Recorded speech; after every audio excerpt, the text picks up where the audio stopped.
Welcome to part 2 of our mid-May spring garden tour. If you didn't catch part 1, I'm Stacey from Proven Winners ColorChoice Shrubs and the Gardening Simplified Show, and I'm just giving you a look at what is rocking in our garden right now in mid-May here in West Michigan. We ended the last tour on a fragrant plant, Centaura Pura Lilac, and we're kicking off part 2 here with a different fragrant plant. This is Spice Cowboy Koreanspice Viburnum. That is a mouthful. Now this plant won't be on the market until next year, but I wanted to share it with you because it is so cool. So Koreanspice Viburnum, if you're not familiar with it, is one of the most delightfully fragrant flowering shrubs that you can grow. It smells sweet and spicy all at once. Now, as a warning, not all viburnums smell delicious, but this is one that definitely does. And Spice Cowboy is our biggest Koreanspice viburnum, so it's a great choice for growing as a small tree like this, or as a privacy hedge, or really any way that you can think to use it where you need it in your yard. And it also gets really large flower clusters. These are much larger than your standard Koreanspice viburnum. And it too is on a bit of a downswing. We've had some hot, dry weather lately, so things aren't quite as long lasting as they usually are, but it still has so much delicious fragrance. And on top of all of this, this comes back with really, really nice fall color. So I love native plants. I am personally a primarily native plant gardener. I love planting them. I love seeing the insects they attract. And I love that we're able to offer native plant selections that allow you to grow plants that you might not have room to grow otherwise. And this is another good example. So this is Legend of the Small Fothergilla, also known as Bottlebrush, which for obvious reasons you can see that the flowers do look very much like little bottle brushes. So this is about as tall and wide as this plant gets. So even if you have a really small space, this is a great choice for having a native species in your yard.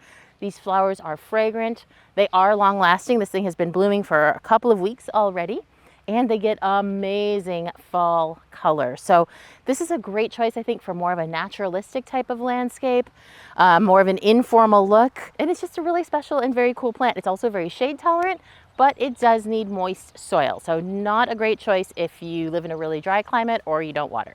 Okay, I'm excited about all of the plants that I've been showing you today, but this is one of the plants that has earned a spot in my own garden. I love it so much. This is Simply Sensational Calycanthus, also known as Sweetshrub, Sweet Betsy. It's got all sorts of names because this is another North American native species, grows abundantly through the southeast. If you've ever been in the Blue Ridge Mountains, you will see this plant growing everywhere down there. This plant has been beloved for generations because of its fragrance. And you know, I've talked a lot about fragrant plants on both parts of this garden tour, but honestly, this one takes the cake. There is nothing that smells like this plant. And I can't even really describe it because it smells different every time you smell it.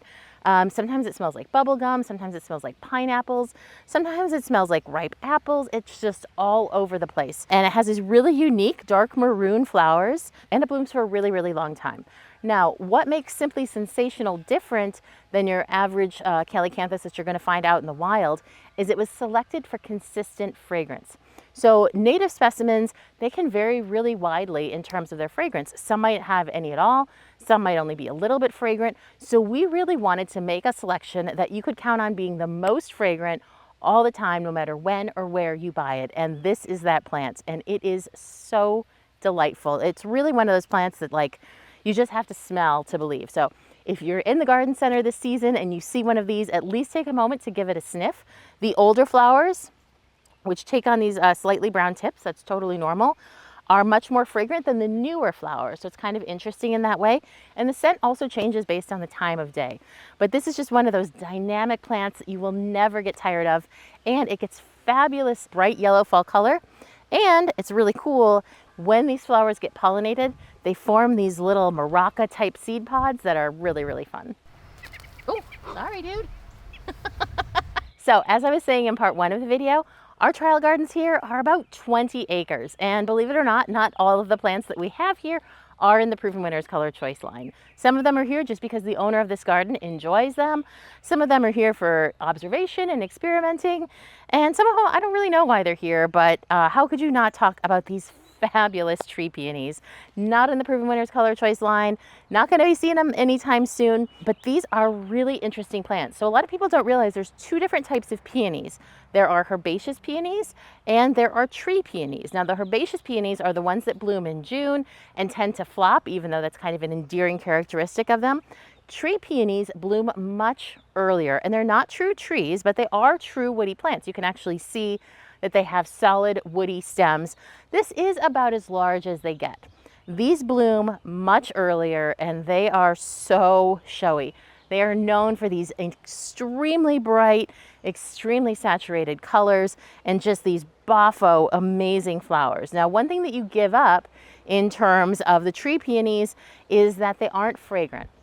So only the herbaceous peonies are fragrant, but what you get is just amazing color and much longer lasting blooms as well, as long as they're properly cared for, of course. You can also get tree peonies in fabulous yellows and oranges. A tree peony can fetch a lot of money. So if you see a tree peony at a good price, you should definitely snatch it up. These are full sun plants.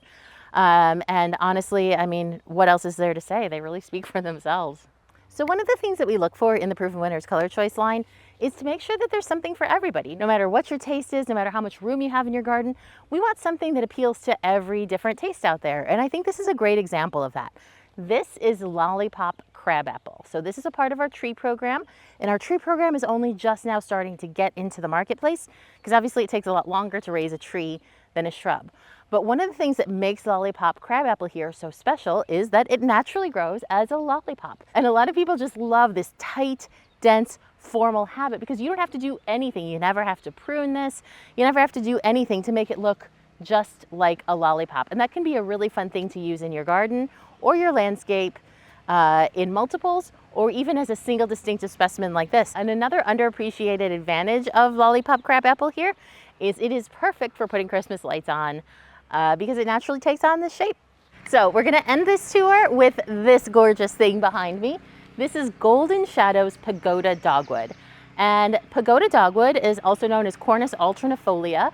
This is actually a North American native species, and it gets its name Pagoda Dogwood because, as you can see with this one, the way that it branches is very much like a Japanese pagoda. It has this distinctive horizontal branching in these layers that really give it unmatched presence in the landscape. It is a perfect specimen plant for a special area like in the front of your house, just like this.